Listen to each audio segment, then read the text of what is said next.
Sana maraming tumaya sa pabunot-bunot ko. Ilalagay ko na itong mga papremyo.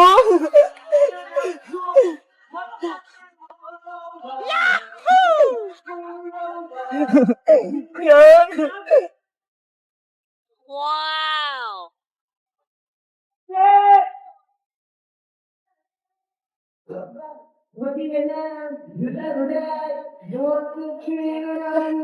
Bebang! Anong ginagawa mo dyan? Iska, gumagawa ko ng palabunutan, pero yung papremyo, ito ho! Wow! Ang laki naman ng premyo, tapos may 1,000 pa!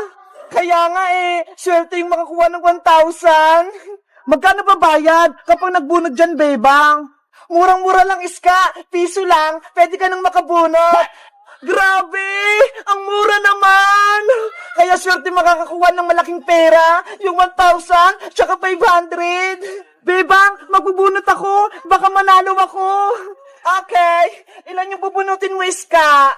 2 lang, kasi 2 piso lang yung pera ko ito, magbunot ka na. Ito na yung bayad ko. Sana, mabunot ko yung 1,000.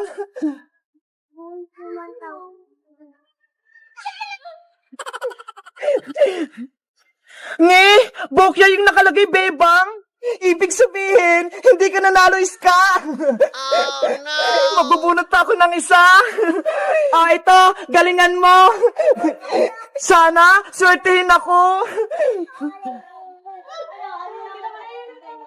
Wow! Anong nakuha mo, Iska? Bebang, 500 yung nakasulat. Tignan mo. Ay, panalo ka, Iska. Ang galing-galing ko. Eto na yung premyo mo. Yay! May 500 na ako. May pambili na akong laruan. Meanwhile, Ito, princess. Pera. 5 piso. Ibili mo nga ako ng mantika kay Maring Sonia. Akin na po yung pera, Nay. Bilisan mo, para maluto ko na yung ulam natin. Ito. Opo. May pera na akong 500 pesos. Ano kaya yun? Bakit masaya si Iska? Iska! Uy, princess, alam mo ba, may palabunutan si Bebang, pera yung premyo. Talaga? Nanalo nga ako Yung 2 piso ko, naging 500 pesos. Wow! Totoo! Gusto ko rin yan! Ayun si Bebang sa bahay nila, magbunot ka rin, baka manalo ka. Sige, magbubunot din ako. Bunot-bunot! Mananalo kayo ng malalaking pera! Bebang! Maglalaro din ako ng bunot-bunutan mo! Magbunot ka na, princess! Piso lang isa! Ipangbabayad ko muna itong pambili kong mantika! Baka manalo ko ng 1,000! Ano? Bubunot ka ba? Oo! Ito, Bebang! 5 piso! Itataya ko to lahat! Okay! Magbunot ka na! Sana, 1,000 agad yung mabunot ko. Nge! Bukya! Talo ka, princess! Mayapat ka bang pubunutin? Bebang, pabunutin mo naman ako ng pera. Nge! Bukya pa rin! 3 na lang, princess! Sana, swertehin na ako!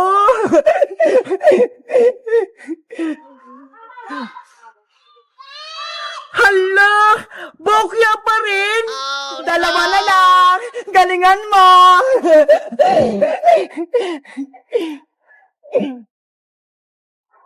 Ano ba yan? Bokya pa rin?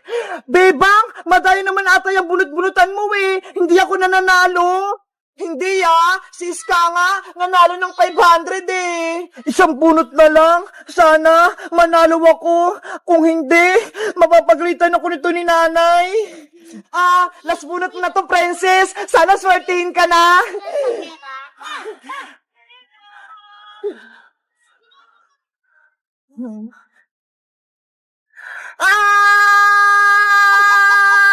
Ano? Panalo ka ba?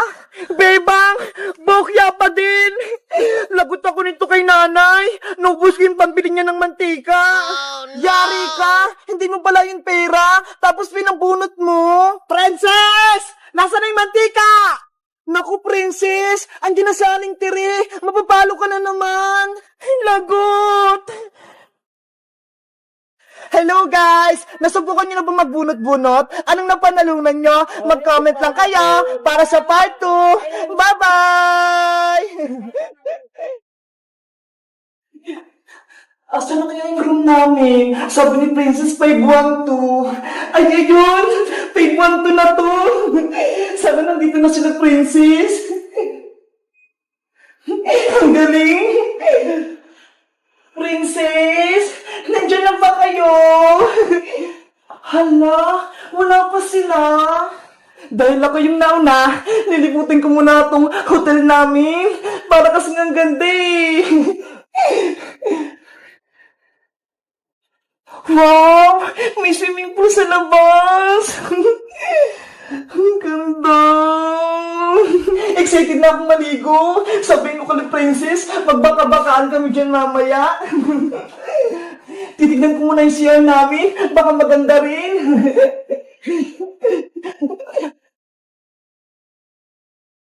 Wow! May swimming pool din! Ang ganda naman dito sa loob. Meron silang malaking batya.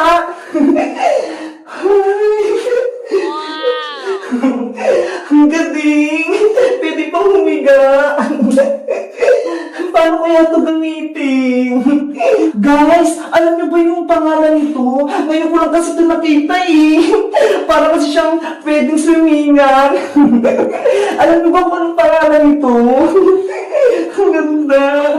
Parang swimming pool na maliit. Nasa na kayo sila Princess tsaka si Iska. Ang tagal naman nila. Guys, kaya nandito kami sa may hotel kasi birthday ni Iska. Pinadalan siya ng mama niya para dito kami mag-celebrate sa hotel. Ito nga oh, may dala akong cake sa kanya. Batiin niyo si Iska, guys ah.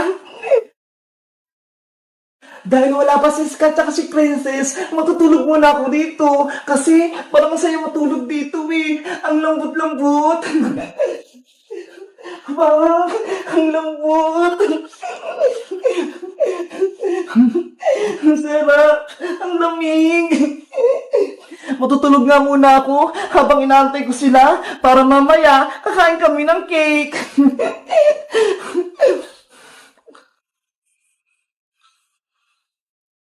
A few moments later. Bebang! Nandito na ako!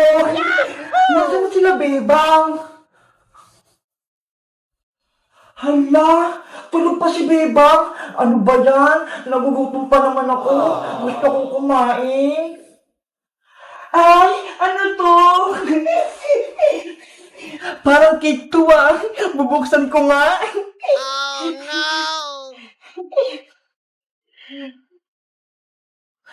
Wow! Totoo nga! Mukhang masarap! Habang tulog pa si Bebang, kakain nga muna ako dun sa may mesa.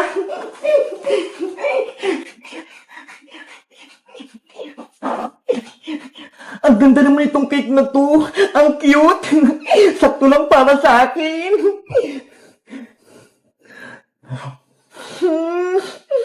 Ang sarap. Ang dami. Wow. Bebang, ang sarap ng tulog mo. Habang ako, eto, kumakain. Ang sarap. 20 minutes later. Ayan, malapit ko nang ubos tong cake. Oh, no. Ay, sa wakas, nagising na rin ako. Hello, Princess! Nandyan ka na? Oo, Bebang, kanina pa ako dito. Habang tulog ka, kinain ko muna tong cake na nandun, oh. Ang sarap-sarap nga eh. Hala, kinain mo yung cake? Ano ba yan? Ibibigay ko nga yung kay Iska eh. Kasi birthday niya. Ano? Birthday cake to ni Iska? Ano ba yan? Akala ko nung pang-merienda lang natin to. Ang tapang mo talaga, Princess. Naubos mo agad. Wala tuloy cake sa Iska. Sorry na, Bebang. Hindi ko naman alam eh. Kasi nagutom ako. Kaya hindi ko na napigilan kumain. Hala, nandiyan na si Iska. Bebang Princess, nandito na ako. Happy birthday, Iska. Happy birthday, Iska. Thank you, Bebang. Thank you, Princess. Maraming salamat sa pagbate. Pasensya na, wala na yung cake. Kinain na kasi ni Princess eh. Nagutom lang talaga ako sobra, kaya hindi ko napigilan kumain. Si Princess talaga, ang takaw. Pero okay lang yun, Bebang. Dahil birthday ko, bibili tayo mamaya ng cake. Ang importante, magsama-sama tayong tatlo. Okay, sige, magsaya-saya tayo dito. Dahil birthday mo, magsaswimming na tayo. Ay, may swimming pool pala dito. Ang ganda. Gusto ko nang maligo. Sige, mag-swimming na tayo. Tara na. Guys, si Iska, birthday niya. Kaso, si Princess, kinain yung cake niya. Para sumaya si Iska, batiin niyo na lang siya ng happy birthday. Bye-bye guys. Kita-kits ulit tayo bukas.